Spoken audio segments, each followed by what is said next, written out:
Hello everyone, আমি নতুন একটা ব্লগ নিয়ে চলে এসেছি তোমাদের সাথে।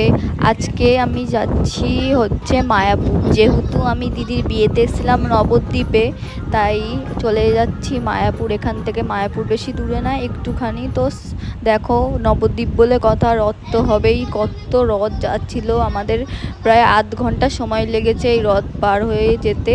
তো তারপরে দেখো, আমি নৌকা পার হয়ে গেছি, নৌকা তো না, বোট পার হয়ে গেছি। তো দেখো, তারপরে আমরা মায়াপুরের চূড়াও দেখে ফেলেছি।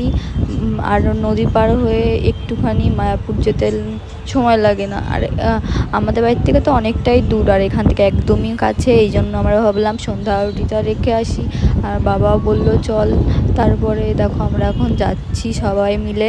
তারপরে দেখো, মায়াপুরটা কত সুন্দর সাজিয়েছে টুনি লাইট দিয়ে। আমরা ভিতর থেকে ঘুরে এসেছিলাম, ফোন রেখে গেছি জন্য ব্লগ মানে ক্লিপটা নিতে পারিনি ভেতরের, এই কারণে।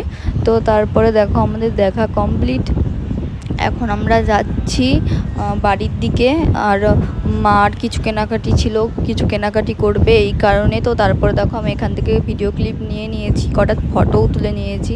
তো তারপরে এখানে কেনাকাটি করছিল মারা, কেনাকাটি করে আমি যাচ্ছিলাম। আর আমার তো প্রচণ্ড খিদে পেয়ে গেছিলো, এই জন্য বাবা পাপড়ি চাট কিনে দিয়েছিল।